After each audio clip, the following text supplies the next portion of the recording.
Hi, everybody. Welcome to the very first show of On Oshkosh for the new year, 2022. Hope your holidays were wonderful and that you remained safe and healthy throughout the entire holiday season. Very pleased to welcome to the show on this episode of On Oshkosh, Michael Garrigan. You are a state of Wisconsin certified dementia specialist, correct? That is correct. I get the distinct pleasure of working with our loved ones that are living with that horrible disease. And it is horrible for sure. So we're going to be chatting during this hour about dementia and Alzheimer's, and so we've also got some addresses for information that you may want to get a pen and paper or pencil and paper for and jot them down as they come up throughout the show. And if you are listening to this on the radio, I will try and repeat them throughout the show as well. So let's first talk about what dementia is and what Alzheimer's is. I know that Alzheimer's is a form of dementia, but it's probably the most popular, to use that word, most popular or most diagnosed form of dementia. Yeah, that is correct, Cheryl. You know, it represents 60% of the dementias are categorized as Alzheimer's disease. Wow. Dementia is actually a term. It's not a disease. It's a term that is used for a group of symptoms. So it's a larger umbrella term that represents many other diseases. Mm-hmm. So Alzheimer's is the most common, like I said, 60%. There's also other ones. There's actually over 200 different types of dementia, but the most popular are vascular dementia. Alzheimer's is the most popular. Vascular dementia represents 25% of dementias. There's also a Lewy body dementia, which is roughly around 10% of dementias. And then another one called frontal temporal dementia.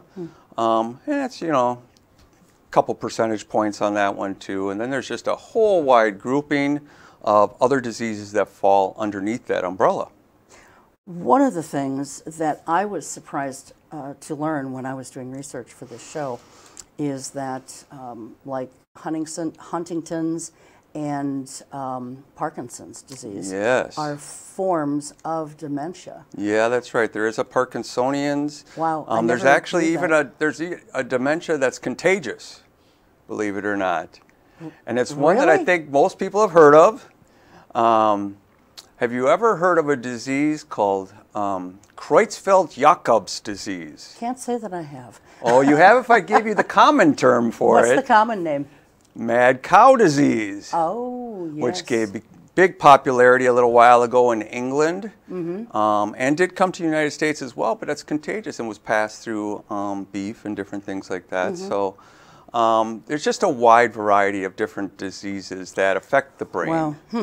So mad cow disease, that's the more generic name for it.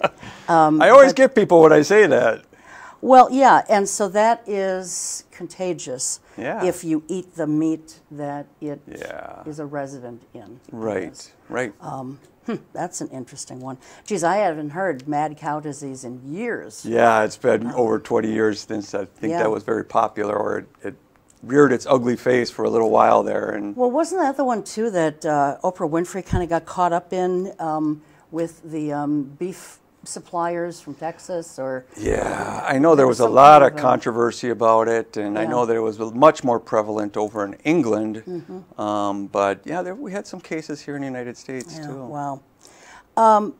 So we've got Alzheimer's that accounts for about 60% of the dementias, and then can we talk about what these other ones are? Maybe starting with the first one under dementia, which you said was vascular dementia. Yeah, vascular, just like it sounds. Vascular has to do with the blood supply, so that deals with the blood supply to the brain. So that can be caused by things like strokes or concussions, anything that damages that blood supply that goes to the brain. And the interesting thing about each of the different dementias is there's different symptoms associated with it. So while Alzheimer's disease, as many of us know, one of the primary symptoms of it is the loss of short-term memory. But where something like vascular dementia, we're looking at more things like it's more emotionally based. So people that have vascular dementia tend to have a very flat affect, so they don't show emotions. It kind of affects that part of the brain a little bit more. Okay. We also talked a little bit about Lewy body dementia. Yeah, 10%. You Yeah, said, right? and that one, and we see a lot of that one around here actually, and we're not sure why, but that one's hallmarked more by hallucinations. So both visual and auditory hallucinations. It's quite common for people with this type of dementia to, especially in the evenings or at night, overnight, they'll say, oh, I heard children playing outside all night, or I heard somebody running up and down the hall. I wish their moms would take care of those kids. And, you know, we're not 100% sure why it does focus around kids quite a bit. Yeah. Other than, you know, that taps into a very long-term memory, a very older memory, maybe a part of their history. Sure. But they also have a lot more falls with Lewy body dementia. There's a certain amount of muscle rigidity that comes from that, kind of like the Parkinsonians.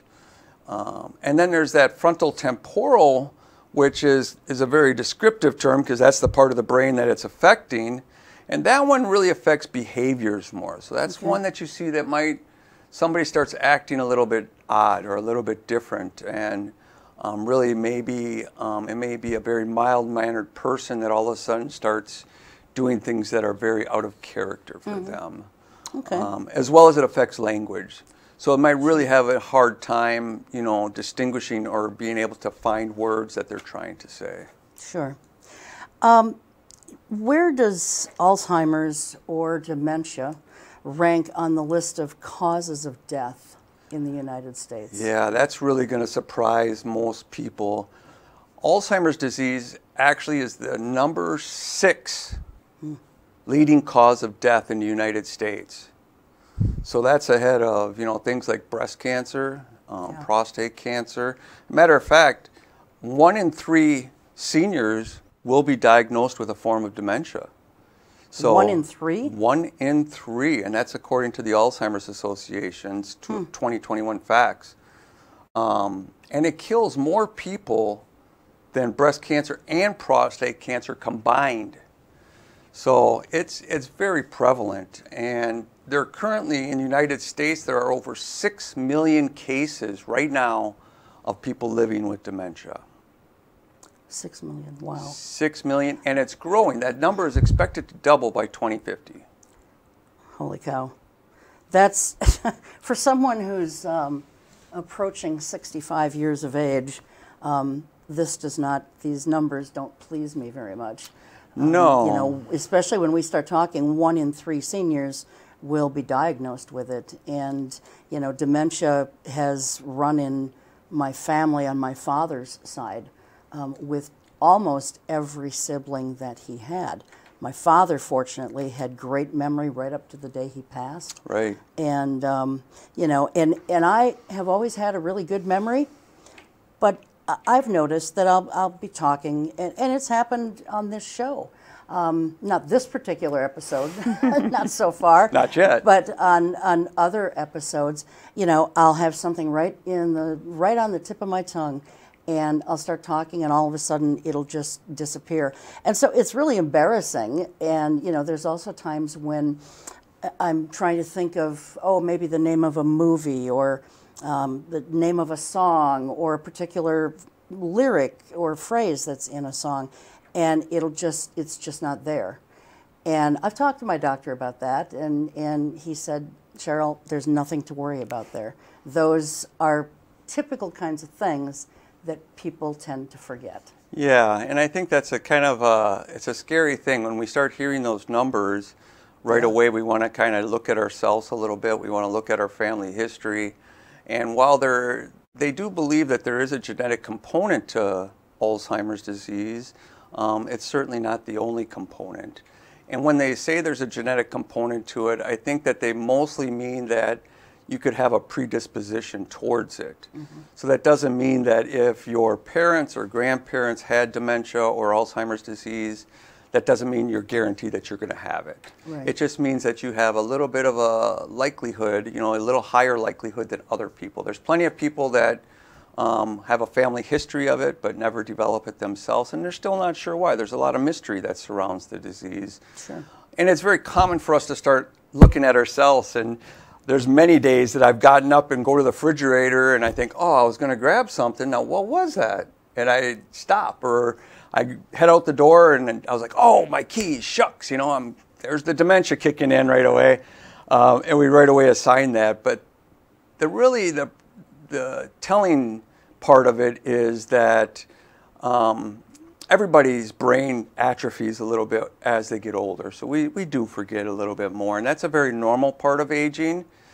When we need to be a little bit more suspicious is when you can't look back and retrace your steps. So let's say you set your keys down, you go in the kitchen, you grab a snack, and then you got to go back out the door, and you're like, oh, where are my keys? Wait a second, now I forgot where they are. Most of us can go back and say, okay, I walked in the door, I set them on the table, I went to the kitchen, and that's where they are. Yeah. When you have Alzheimer's disease, that memory loss really affects your activities of daily living. You're no longer able to go back and retrace your steps so that you can say, when I came in the front door, what did I do next? Somebody with Alzheimer's disease won't know that. They won't even understand. They won't say, well, let's see, I don't know. I got a sandwich in my hand, and I'm really not sure how I got here. So if they develop, early on, certain habits, like, okay, this is where I hang my keys. Maybe it's a little hook on the wall. Maybe it's a special place on your desk or on a credenza or whatever. If you develop certain habits that you're always doing, does that help in situations like that, like you were describing, or does it not really matter? It will help in the early stages of dementia. So dementia is usually classified in 3 stages. You got an early, a mid-range, and a late stage of dementia. During the early stages of dementia, that's really when people start developing little either idiosyncrasies or little habits that will help them, memory tricks we call them, that will keep most people are embarrassed about the fact that they're forgetting a lot, so they will come up with these things. And they will be so stringent that they will not step outside of these habits. Sure. And that's really means that that's affecting your activities of daily life, because you're not willing or able to do anything outside those habits without losing your place. Sure. Yeah.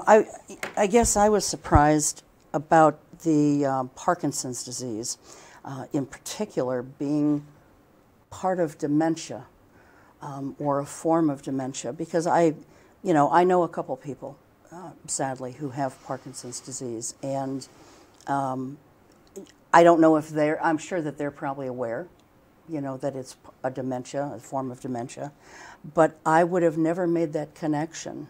What is it about Parkinson's and Huntington's disease too that causes the memory loss that puts them into that stage or that box of dementia? Yeah, and not everybody, so let me just be really clear, not everybody that has Parkinson's disease develops dementia.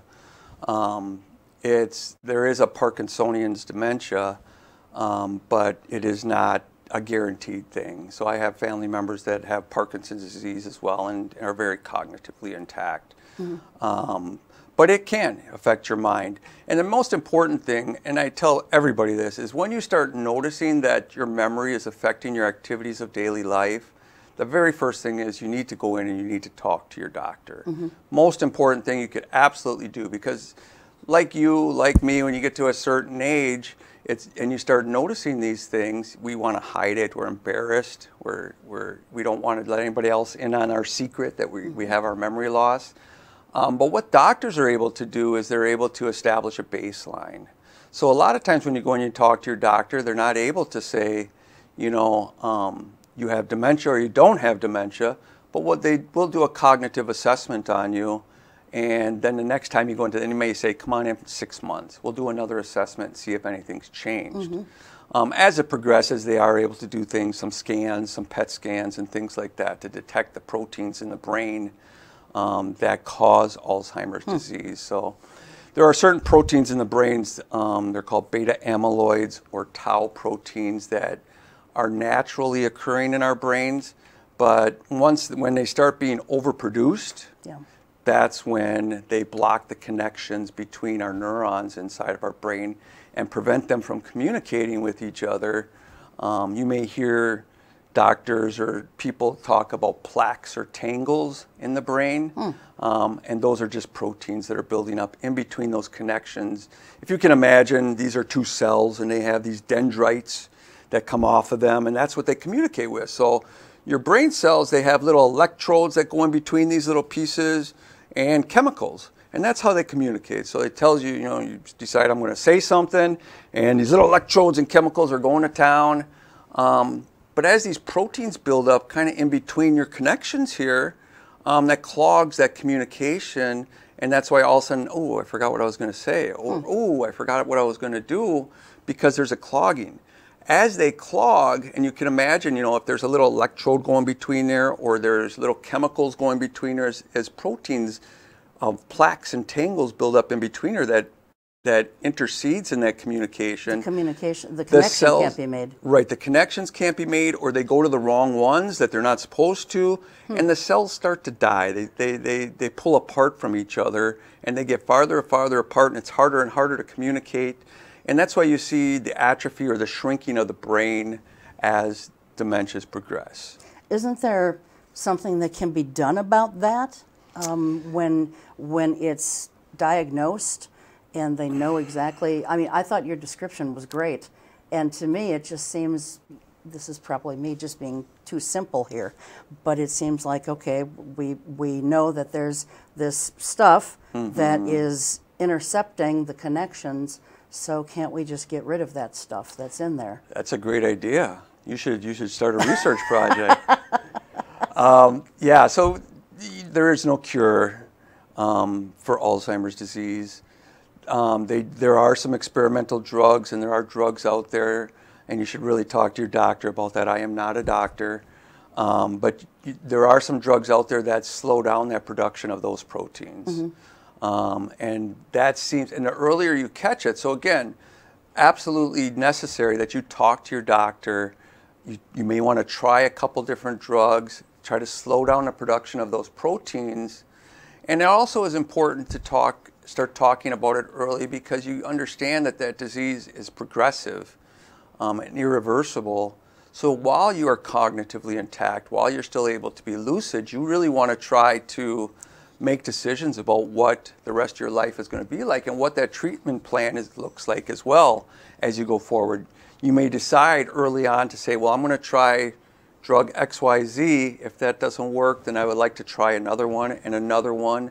But at some point, you're going to want to say, no, I don't want to keep trying these drugs, because we all know that drugs have side effects as well. Sure, yeah. So while they may help for a little while, they may not help for a long time. And it's important to have that conversation with your doctor so you're both on the same page while you're cognitively intact. I was just going to say, is that why it's done? It should be done early on, so that you have the control over what happens to you. You should do that. You should do your advanced directives. You should start doing all of those things right away. I mean, personally, I have all that stuff in place now. And I would highly recommend anybody that does not have it in place. Although it seems a little morbid to start thinking about your death or the end of your life, it comes faster than you think. Yes, it does. And you never know what tomorrow holds. So you should have that done immediately. It gives you a great peace of mind.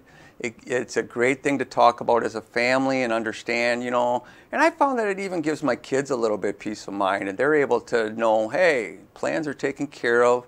We don't have to worry. We've already talked about it. We all know, how family arguments are. Oh, yeah. Before Dad loses his mind, we've made it all very clear that, what I would like to have done. Yeah. So when I've looked at and done advanced directives or helped people do them, I have noticed things in very general terms. I don't know that I've ever seen anything that specifically spells out, you know, in the event of Alzheimer's or dementia, you know, that you'd prefer this, this, and this, but at this point then you want to stop it. How can you spell those things out specifically for people to know? Yeah, and I think it's important that there is spots within the advance directives or in a living will where you can very specifically put whatever you'd like on there. You know, I know a lot of people will talk about, you know, life-saving measures or, you know, what hospice wants to look like. Do you want to be put in a home? Do you want to stay in your own home? Do you want to be coherent? Do you want pain relieving measures? All of these things are kind of like the standard things, but it's important that you put in there what you think is important to you. And the more you put in there and the more detail you put in there, it really guarantees that that's what the end of your life will look like. Sure. And with Alzheimer's disease, that's very important because chances are if you do contract a form of dementia, you will need care. Even though, you know, there's over 11 million Americans providing care in their homes. Unpaid caregivers are taking care of people with dementia. Wow. And that's a huge cost because those people typically cannot work. They have to stay home. It causes health problems with the caretaker because they're not equipped to take care of somebody with a medical condition, and yet they're doing it in their own home. But eventually, you know, as the disease progresses into the middle and late stages, they do need a professional caregiver, and in most cases, that's what happens. Well, that's another staggering figure, 11 million people who are unpaid caregivers. I mean, when we talk about 6 million people at this time with some form of dementia, and then you've got almost twice as many people who are providing unpaid caregiving for them. And, you know, not to mention the fact that it's so stressful. Very stressful. And they estimate, the Alzheimer's Association estimates that unpaid caregiving costs individuals as a whole $257 billion in America every year. What is that? Is that based on wages that they would otherwise be earning, or what? Wages they would otherwise be earning. You know, they're not giving the care to them in a home where they would get the appropriate care. It also takes into effect the fact that all the healthcare problems that the caretaker ends up having Sure. and detriment to their health. Yeah. So it's a huge cost. Yeah. Wow. What was that number again? How many? $257 billion. Wow. $257 billion. And that's based on 15.3 billion hours every year being done by unpaid caregivers. So it was already staggering, Michael, in the millions, and now we're in the billions. Well, the problem is only growing. Yeah. And honestly, that's why it's so important that we get the word out. As you and I know, we have a generation that is getting older right now. We got our baby boomers, or some people like to call them the silver tsunami, which is even more frightening. But we have a very large population of people that are now in their 60s, 70s, and they are, you know, which is going to increase the number of people that we have with dementia. That's why they expect these numbers to double by 2050. So it's a problem that as a country, as a nation, it's something we need to address. Yeah, for sure. I want to talk just for a moment about that, you know, that initial time that you go to the doctor and say, you know, I'm having some memory problems, so on and so forth. What is the very first type of cognitive test that they would do to help evaluate and determine whether or not someone has dementia or not? Yeah, so there are several different tests out there right now that are very widely accepted. They're called like mini cognitive tests. Sometimes in the home where I work, we do them right there. It's just a matter of sitting down with a person. They're going to ask you to do a few things like draw 5 o'clock on the clock face.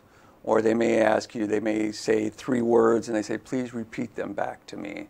And they're just going to kind of score you on your ability to kind of tap into that short-term memory. Okay. They're going to take a look at how long it takes you to answer. They're going to take you, see how difficult it is. And then when you come back a second time, they'll be able to compare those results. Okay. All right. And then when you get into the later stages of the disease, that's when the PET scans come in and that kind of thing? Yeah. Well, the PET scans, basic amyloid PET scan will detect the abnormal growth of protein within the brain. So when you see those high growths, when it's coupled with memory loss, especially when you put those two together, then they're gonna start seeing chronic inflammation in the brain. They're gonna start seeing atrophy. So the grooves, if everybody's ever seen a brain, it's got like grooves. It's got wrinkles in it, kind of. It's got a bunch of lines, it looks like. Can't get right? away from those wrinkles no matter what, right? No. But those are good things. The wrinkles are good. But as they get bigger and they become more cavernous and start pulling apart from each other, that's really kind of a telltale sign, too. Okay. You briefly talked about the different stages, early, mid, and late stages of dementia and or Alzheimer's. Can we talk a little bit more in depth, like what people will be noticing with a loved one or perhaps with themselves in each of those stages? Yeah, absolutely. We do say there are 3 stages, and they kind of blur together, so I don't want to make it sound like it's just one day you're in stage 1 and the next day you're in stage 2. It happens kind of as a blur together. But at the early stages, it starts out with just not being able to come up with that right name or that right word at some times. And it could be something as like your next door neighbor, and you've known them for a number of years. Now all of a sudden you just don't know their name anymore and you can't pick it up. And now we've all done that. We all forgot somebody's name, but when it lasts for a long time, that becomes a little bit of a problem. Sometimes it may be difficulty performing tasks, especially tasks at work that you do over and over every single day. Maybe you're not being able to tap into that. A real big one I've noticed is when you read something and then you forget what you just read. And you're not even sure where you started reading or where you stopped, and you're just like, was I even reading? And it just is gone. It's in one ear and out the other. You may misplace or lose valuable objects like your keys, like we had talked about early. And then definitely trouble planning or organizing. All of us, we wake up in the morning, we say, well, today I got to do, I'm going to go to the gym, I'm going to go to work, and then when I come home, I'm going to do X, Y, Z. You may not be able to do some of those executive functions with your brain anymore. And most people, I think, start blaming that on aging a little bit. We say, well, we're getting older, I forget. And that happens. But when it's interfering with your day, it's interfering with your job, when it's interfering with work, that's really when it becomes a problem. At this early stage, most people really, I think I said this earlier, but they really try to hide it. Yeah. They're ashamed. They think that, we've got kind of a stigmatism towards aging in America. People think that you're less than, and so they try to hide what's going on. They especially hide it from their kids. We all want to appear strong and this authoritarian figure to our children. So during that stage, I do notice that most people will just kind of hide it. They really, I would think they'd want to hide it from their employer, too, if they're still working. Employer for sure. Yeah, they always write it off. They're really good at telling jokes. Or you start seeing people start to withdraw. They won't go into those social settings anymore because they're afraid that they're going to forget something important or they're going to make a fool of themselves. So that's pretty normal. And as we get into the second stage, that's going to become a little more severe. It's going to become a little bit more noticeable. The second stage, as you go into that, is what I consider to be the most dangerous stage of Alzheimer's or dementia, just because you start forgetting bigger things and there's bigger gaps. You tend to be more moody and withdrawn. Sometimes you forget personal information like your phone number, like your address. You may forget where you live. You may go to work in the morning, and then on your way home, you don't remember how to get home anymore. Wow. And I've seen that from several people. You may forget where you're at when we're sitting here at the table, and you may forget, I don't remember the city that I'm in. I don't remember why I'm here. You may forget what day it is. You may forget what time of the day it is. This is the time when you start seeing people, they'll get up in the middle of the night, they'll get dressed, take a shower, get ready for their day, and then they'll realize, you know, it's 2 a.m. Or they won't realize it, and they'll start getting upset. Why is everybody else not awake? Why is nobody else at the office? Yeah. And it can be, you know, it's very scary at this. People will not make good decisions. Sometimes they will not dress appropriately. We have a wind and snow going on out here, but if somebody was to get ready for work and they put on a short sleeve shirt and no jacket and they just walked out and went to work like that, they're going to be very confused about what's going on. You know, and people are going to look at them a little bit strange. So, you know, circadian rhythm gets messed up. You know, you don't know, you're staying awake all night, you're sleeping all day. You tend to wander more. You start forgetting really important stuff. You forget you left the stove on. You forget that you started to make some soup and then you walked away and now it's become a fire hazard. Things like that is when it starts happening. The difficult part of this is you still have moments of lucidity, I think, during the middle stages. So there'll be times when you know that you're forgetting, and you're ashamed still, and you're angry, and you're upset. And then there'll be other times you don't have any idea that you're forgetting. So that's why I think it's definitely the most dangerous stage, because you're still typically very mobile, you're still very active, but the deficit becomes greater. In the third stages, or the later stages of dementia, that's where executive function starts shutting down. This is the stage when we recommend that you get professional caregiving. You really do need around-the-clock supervision, especially if you're ambulatory.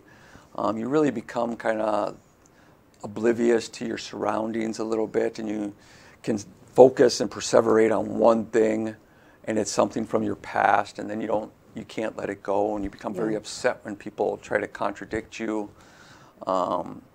You do see a decrease in physical ability in the last stages. So typically you're not able to ambulate, but you forget that you don't have that ability anymore.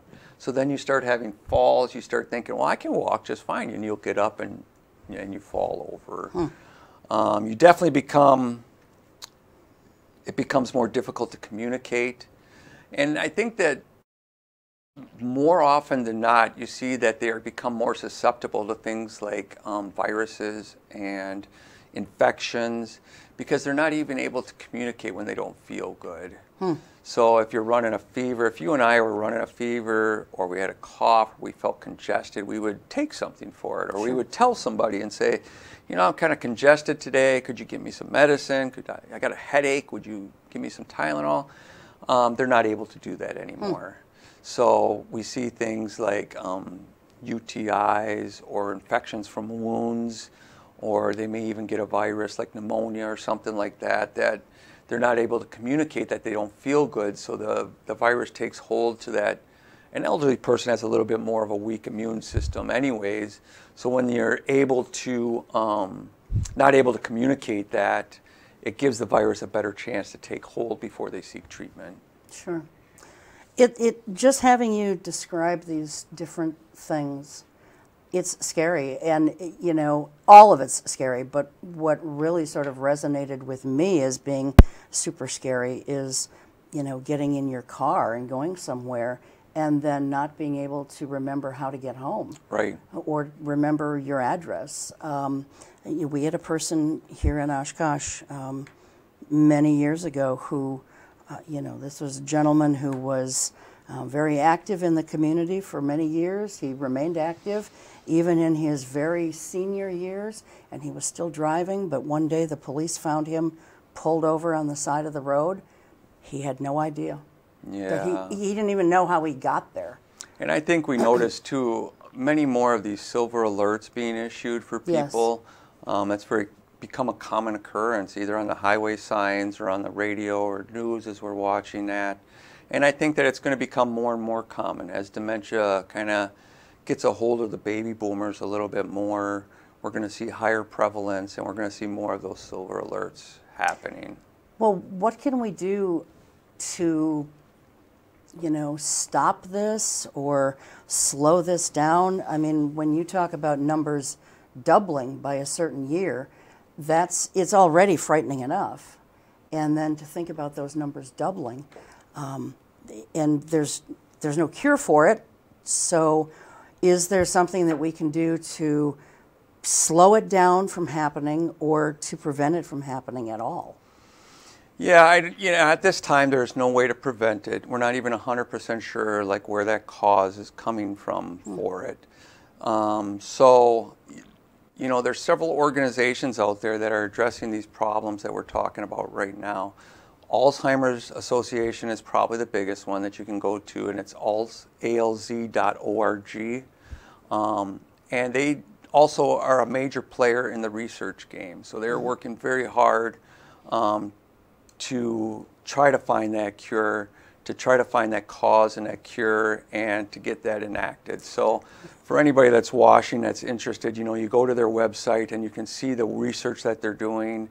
And if you'd like to be a part of it, there's ways for you to be a part of that, in addition to research studies. So if you have a family history of it, you can sign up for research studies and just keep going in every year and get a cognitive test, and they'll track you as well. So other than, just the financial ways to support it, there's other ways too. Sure.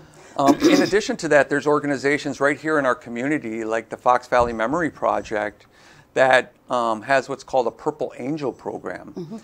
They go into different organizations, whether it be a bank or a grocery store or a movie theater, and they educate their staff on what to look for signs of dementia and Alzheimer's disease, and then how to act and react with that person that's living with Alzheimer's and dementia disease.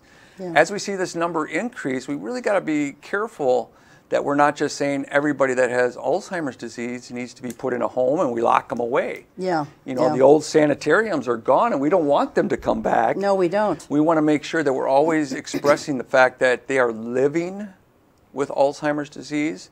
The average person from the time of diagnosis can live, the average I think is only about 8 years, but there are many, many people, depending on how early it is, that live over 20 years. Wow. So if you think about 20 years of your life living with a disease, you're still going to want access to all your community stuff. You're going to want to go to a movie. You're going to want to go to a restaurant. You're going to want to partake in things like that. So the more we can educate our community on what to look for and make a few very simple accommodations, that will ease that transition and still allow people to be active within the community, maybe with a caregiver, maybe it's with their loved one, a spouse or a sibling or a child, taking them out to, lunch or whatever it may be. Sure. And I want to talk about memory cafes in a little bit too, but now we've just finished the big holiday season, Christmas, Thanksgiving, New Year's, and during those times in particular, people tend to get together. And do you see more people coming in saying, I think my mom or my dad or my uncle or whoever, or myself, I feel like I'm, slipping a little bit in the memory department. Do you see that more at this time of year when family members have been seeing each other? Yeah, quite often what happens is you have, you go 6 months out of the year and you don't see your loved one. Right, I know it's not right, and we all feel guilty about that, but the truth of the matter is there are some family members that only see somebody, on holidays, maybe birthday and Christmas or Easter. So when you go through that gap, you're going to start noticing things that maybe somebody that's closer to them is not noticing because they've been along that journey with them. So you may see mom and dad, and you may think that the deficit is horrible. You may think it's a huge deficit. To them, they've been living with it for the last year or so. You're just noticing it. So yes, the first thing is to start that communication. Say, hey, mom and dad, I'm noticing, things are not quite the way. You're forgetting a little bit more than you used to, Have you noticed that? And have you talked to your doctor? And just starting that conversation is really important. And I think it's important, if I was living with a dementia, I would want to know that my children or my spouse or whoever is going to go along with me on this whole journey. Yeah. So taking them along to go to a doctor's appointment and making sure that they talk as a family about what that's going to look like. And because it's scary for the people that don't have dementia as much as it is for the person that has dementia. Sure, absolutely. So what would be some of the initial signs that a family member or a person themselves should be watching for? Yeah, so there are some very specific symptoms that are out there. There's memory loss that disrupts daily living.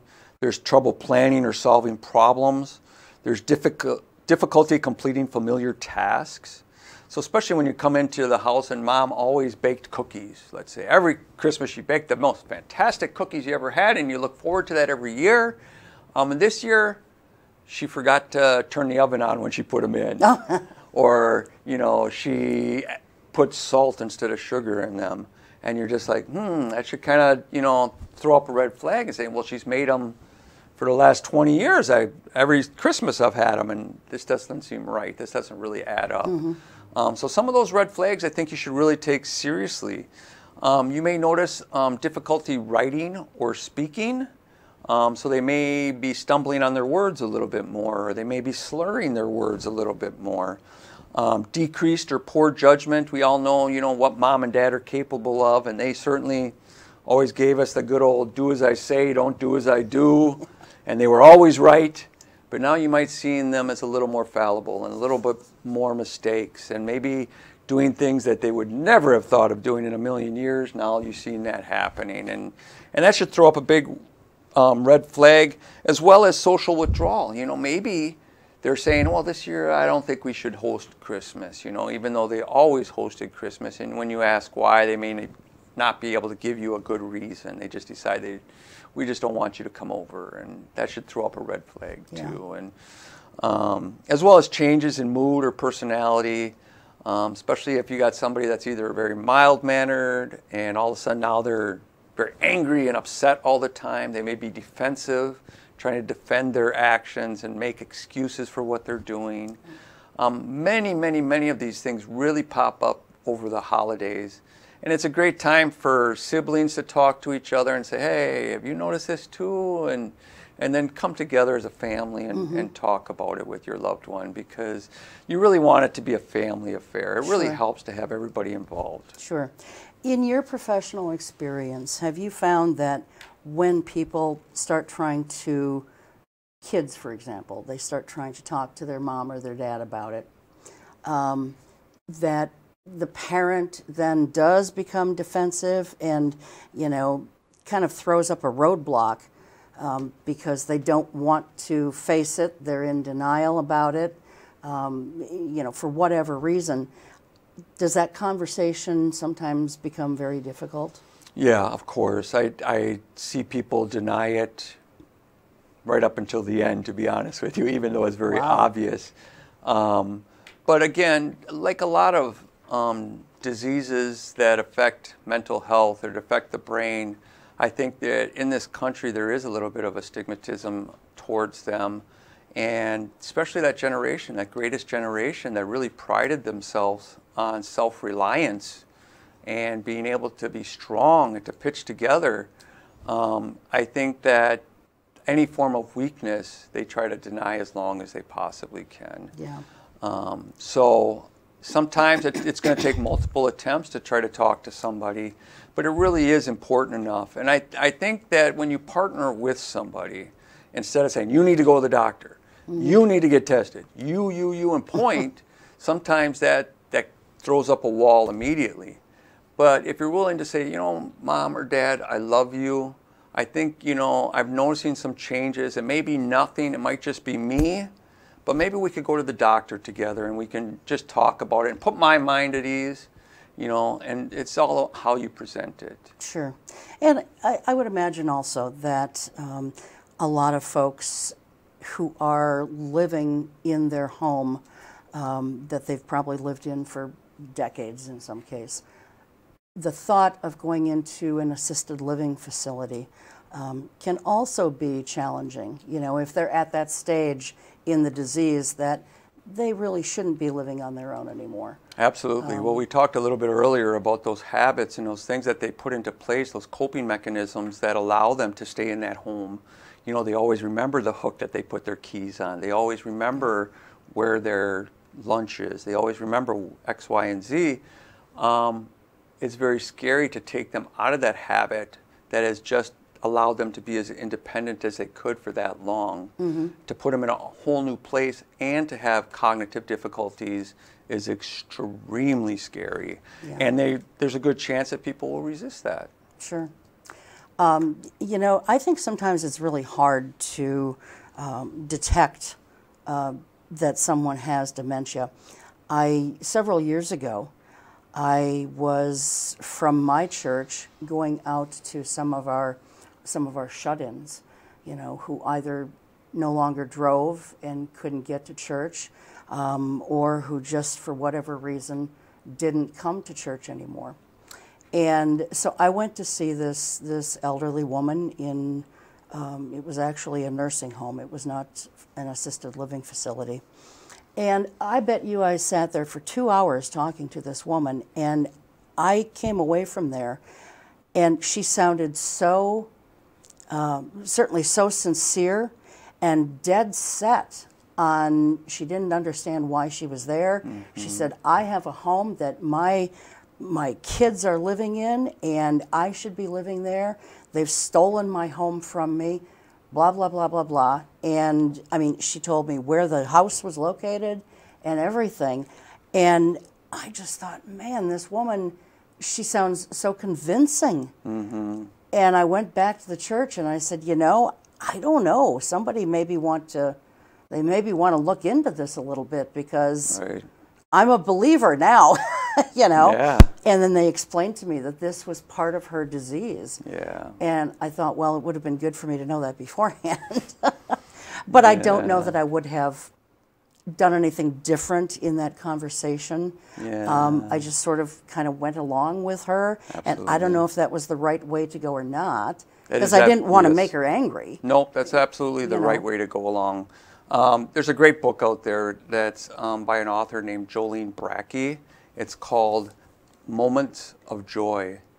And reading that book, and it's specifically about dementia care, really changed kind of how I approach dementia care, because, you know, you're not going to convince somebody that has a problem in their brain. There's a physical problem with the brain to cause them to believe one way or the other. You can't change that. What you can do is create a moment of joy with that person, and make that moments that you're with them, that you're visiting with them in their home or at a nursing home. You can make it a fantastic experience. You could both enjoy it. You can know that you created a moment of joy for that person. And the next time you go back, they may not remember you, but what they will remember is that you were a person that I really enjoyed being with. I don't know who you are. I don't remember if I ever saw you before. But people with dementia or with Alzheimer's disease are extremely intuitive. It's one of those things like, you know how we always see when somebody that's blind, maybe their sense of smell becomes more acute. One of the things we notice with dementia patients is that their empathy or their intuitiveness becomes much more acute. And as we're training caregivers, that's one of the first things we have to tell them, is because when you come into the room, and you might be busy and you're in a hurry and you're just one thing after another, and that frustration and anxiety you're carrying into that room, dementia patients, being very intuitive and empathic, they pick up on that and they start acting out that way too. Now you just increased your work more, because now you got somebody with a cognitive issue that's become very anxious and upset, and they're not going to react the way you would like them to react either. Right. They do what we call mirroring. Sure. We see commercials on TV for products such as Prevagen, and you know, when you said earlier that this is not a disease that you can really prevent, what do these products do? I'm sure that they do some good in some way, but what about those products? Well, and I'm not an expert at those products, but I do think, if they're a vitamin or a mineral that may be lacking within your system, I think that could help you to a certain extent. It's kind of funny because I was at a conference not too long ago, and I got the opportunity. I sat right next to a neurologist while I ate lunch, and I asked a very similar question. I said, this person is an expert at dementias and the brain, and they're a brain surgeon, so they're brilliant. I asked her, I said, is there anything I can do? Is there really anything that will help prevent this from happening to me? And she very pointedly and very plainly said, the very best thing you can do is, and just take this advice, anything that's good for your heart is also good for your brain.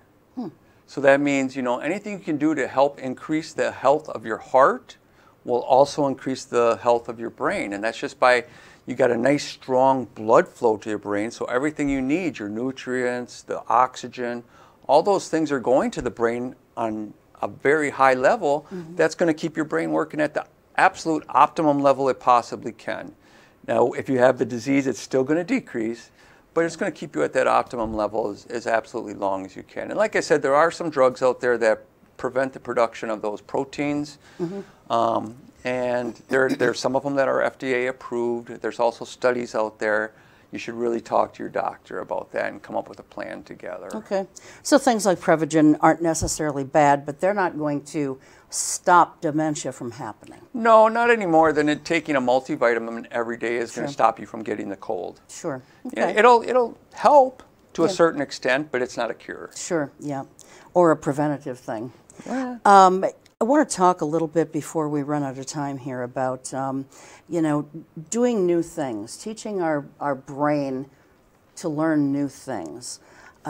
We've heard that can be a real fine thing to do, especially when people have, like, the early stages, perhaps, of dementia. And you and I talked about this another time, but tell me and tell the audience what you shared with me then about learning new things. Yeah, well, treating your brain like a muscle is very important. And I think but people tend to misunderstand that a little bit, that they say, well, I do crossword puzzles every day, so I know that I'm sharp and I'm going to not get dementia because I do this every day. I do crossword puzzles, or I put a puzzle together, so I'm using my brain. That's going to keep me from getting dementia. And that's not true, because you got to understand how a brain works. The brain works by creating neural pathways. That's those cells that we talked about. And when you learn something new, that's what it does, is it creates these cells and you have a nice pathway there. If you keep doing crossword puzzles over and over again, it continues to use the same pathway over and over again. That's not going to prevent it from affecting any areas of your brain. The one thing that I have noticed is that when you learn something new, something different than crossword puzzles, let's say you learn a language instead of just doing crossword puzzles, now you're creating a new connection. So let's say the area of the brain that has crossword puzzles, that's that connection, and that has Alzheimer's disease, and those cells are starting to pull apart like we had talked about. Maybe they got that plaques and tangles in between. If you learn something new, now you've created another connection. And there's that possibility that the brain's going to use that connection and kind of go around this way. But the only way that happens is by learning new things. That's how you create new connections. That's how you build new areas of your brain up. Once an area is affected by Alzheimer's disease, there's not a way to unaffect it or to change it, but you can create new pathways. And a lot of what I do in programming for people that have Alzheimer's and dementia is doing new things, trying new things. As we get older, that's harder and harder. I know everybody understands that we get set in our ways. There's things we like to do, and it makes us feel good because we remember. But it really is the best exercise for your brain is to learn something new. And to be honest, the best I've seen and best that seems to work the most has to do with music or language. So learning how to play an instrument, and we have people that we just get out percussion instruments and we'll just start playing and we'll keep up with the beat, or a horn or whatever it may be, or to learn a new language and just a few new words. Again, that's creating new connections within the brain, and I think it won't stop the disease, but it can slow it down a bit, and it Sure. can keep you sharp. Sure. Learning something new. So if someone has been doing crossword puzzles all their life, what if they then switched to doing something like jigsaw puzzles? Right. Is that kind of what you're talking about here also? It's learning a new thing? Yes and no, Yes and no. because that's still the same area of the brain Okay. that you're using. It really would be better if you did jigsaw puzzles or any kind of puzzles to now maybe do learn music, because that's going to be a whole different area of the brain. Or sometimes we see, introducing numbers into it might help a little bit, or spatial recognitions, even working with blocks or Legos, or a bunch of things like that. That has a whole different component to it. Your area of the brain that's focusing on puzzles, if that's being affected, you're not, it's not going to Sure. turn that around. Well, before we run out of time, I do want to talk about memory cafes, but I know we've been putting the websites up on the screen throughout the show, but if you're listening to this on radio, there are two in particular, and then there are two others that also I found some great information on their websites. The first one, Michael has mentioned, it's for the Alzheimer's Association. It's alz.org. alz.org. The other one is dementia.org, dementia.org. And then two others that I found, webmd.com and mayoclinic.org. And we're down to about 3 minutes here, so let's talk about memory cafes in our remaining moments. Absolutely. We used to just have one memory cafe here in the area, and now there are several.